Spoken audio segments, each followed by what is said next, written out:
اللہ الرحمن الرحیم لقد کان لکم فی رسول اللہ اسوۃ حسنہ صدق اللہ مولانا العظیم۔ آج کی یہ پرنور محفل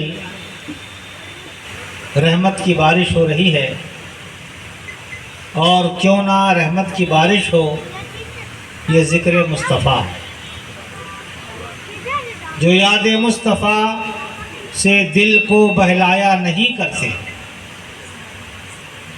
جو یاد مصطفیٰ سے دل کو بہلایا نہیں کرتے، حقیقت میں وہ لطف زندگی پایا نہیں کرتے۔ سبحان اللہ۔ حقیقت میں وہ لطف زندگی پایا نہیں کرتے۔ یہ دربار محمد ہے، یہاں ملتا ہے بن مانگے۔ سبحان اللہ، سبحان اللہ۔ یہ دربار محمد ہے، یہاں ملتا ہے بن مانگے۔ یہاں سے ہاتھ خالی غیر بھی جایا نہیں کرتے۔ سبحان اللہ۔ اللہ کا احسان، اس کا بڑا کرم ہے کہ اس نے اہل خانہ کو توفیق دی کہ شادی خانہ آبادی کے موقع پہ سرکار دو جہاں صلی اللہ علیہ وسلم کی محفل پاک سجایا جائے، سجانے کی توفیق ہوئی۔ آپ بھی بڑے خوش نصیب ہیں کہ آپ کو ایسی پرنور محفل میں بیٹھنے کا موقع ملا۔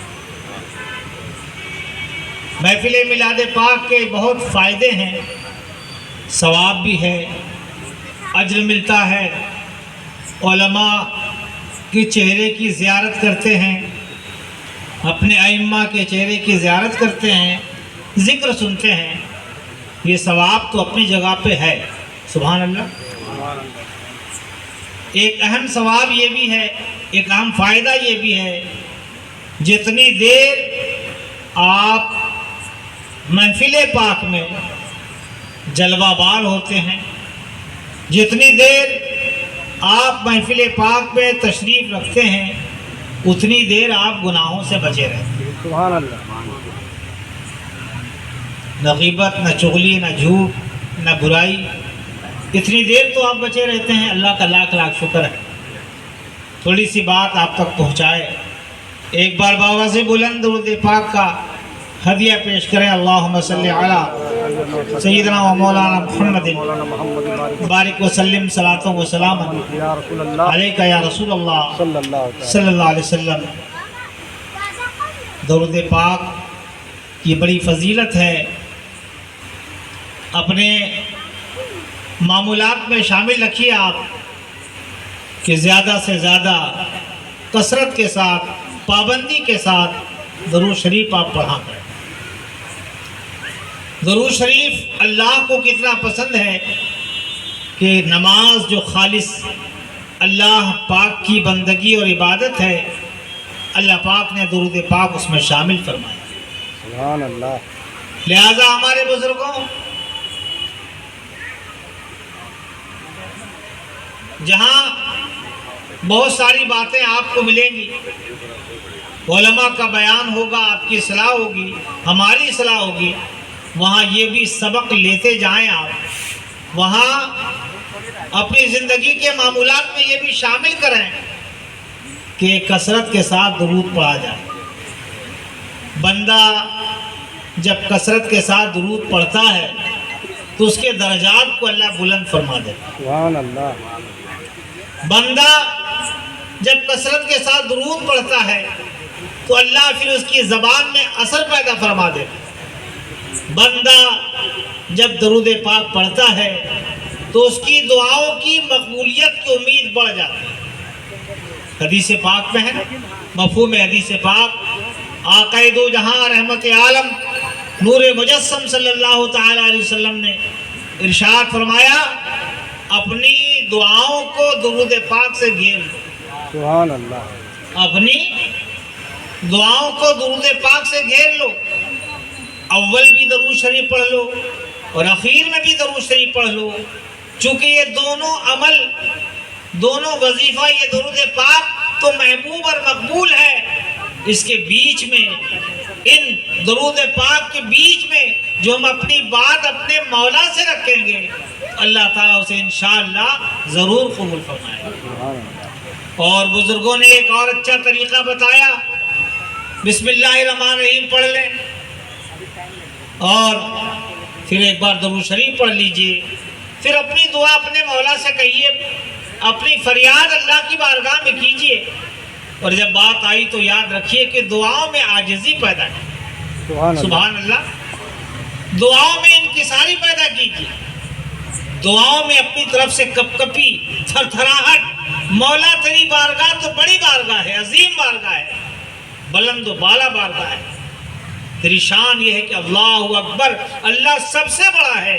جب اس کریم کی بارگاہ میں جب آئیں آپ تو بڑی عاجزی کے ساتھ، نم آنکھوں کے ساتھ روتے ہوئے اللہ کی بارگاہ میں فریاد۔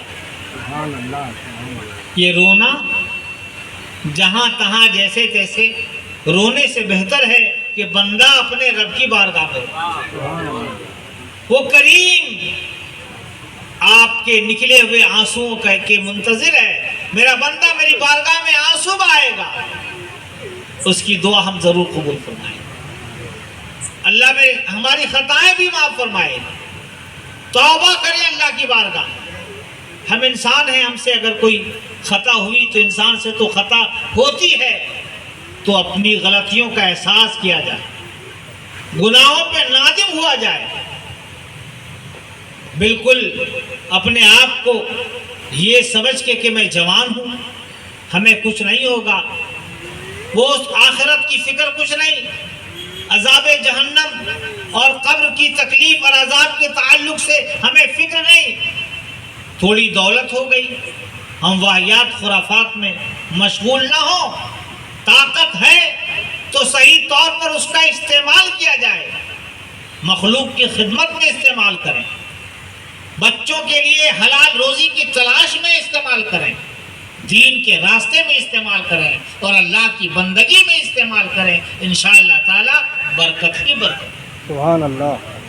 عاقبت اور آخرت کی فکر کیا جائے، چاہے تقریب شادی ہو، چاہے اور کوئی خوشی کا موقع ہو، چاہے اور کوئی موقع ہو، ہر موقع پہ آپ کو یاد رکھنا ہے کہ آپ انسان ہیں، انسانیت بھی رہے اور مومن ہے، ایمان کی روشنی بھی آپ کے پاس رہے اور خدا کا خوف بھی آپ کے دل میں مکمل طور پر۔ سبحان اللہ۔ میرے بزرگوں، جب بندہ خدا کا خوف دل میں سمائے رکھتا ہے، خدا کا خوف دل میں سمائے رکھتا ہے، وہ یہ سوچتا ہے کہ میرے آقا صلی اللہ علیہ وسلم کی سیرت، لقد کان لکم فی رسول اللہ اسوۃ حسنہ، اس کی روشنی میں زندگی گزارنا ہی میری کامیابی کی بات ہے۔ اور بندوں میں سے اللہ جس کو جب توفیق دے دے، چاہے 20 سال کی عمر میں توفیق ہو، 50 سال کی عمر میں توفیق ہو، بس اللہ جب بندے کو توفیق دے، بندہ عاجزی انکساری اور گریہ وزاری کرے، ہر حال میں یہ یقین رکھے کہ دو فرشتے جو ہمیشہ ہمارے ساتھ ہیں، یہ اللہ کی طرف سے دو فرشتے مقرر کیے گئے ہیں جو ہماری نیکیوں کو بھی لکھتے ہیں اور ہمارے بدعمالیوں کو بھی لکھتے ہیں۔ کمپیوٹر آپ کا سافٹ ویئر گڑبڑ ہو جائے، فیل ہو سکتا ہے، آپ کے میٹر ادھر سے ادھر ہو سکتے ہیں، لیکن اللہ نے جو فرشتے مقرر کیے ہیں، کیا آپ کو یاد ہوگا مثلا 5 سال پہلے کبھی کسی فقیر کو اللہ کی رضا کے لیے آپ نے 1 روپیہ دیا، کیا یہ بات یاد ہوگی؟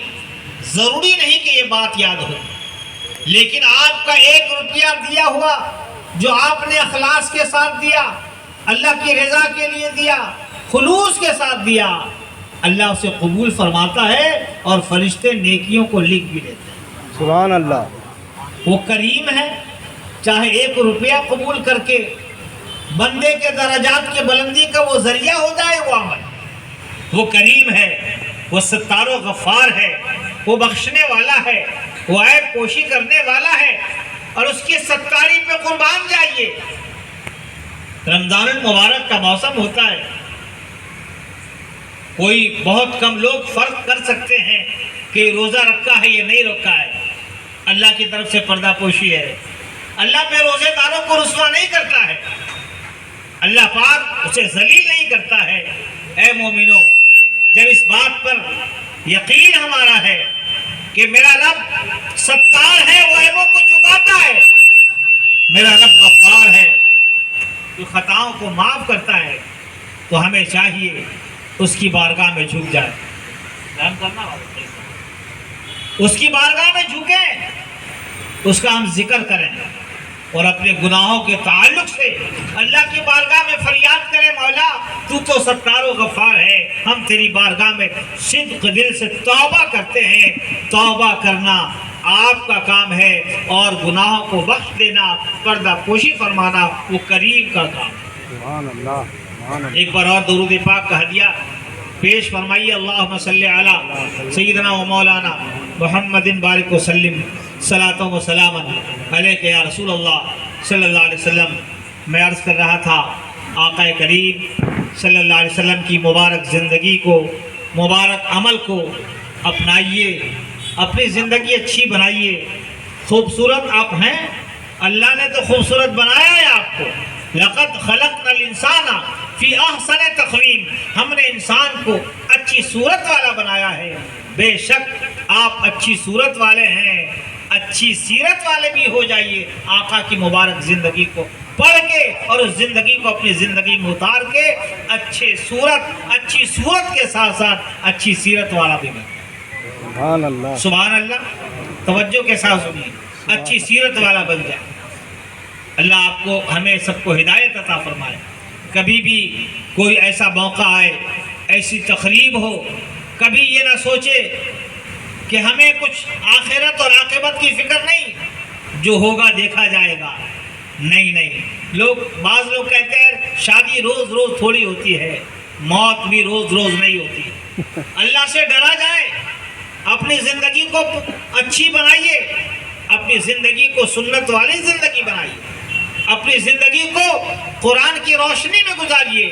میرے لیے آئیڈیل نبی کونین صلی اللہ علیہ وسلم کی مبارک زندگی ہے. لقد کان لکم فی رسول اللہ اسوۃ حسنہ. اے لوگو، باوقار رسول صلی اللہ علیہ وسلم کی مبارک زندگی تمہارے لیے نمونہ عمل ہے.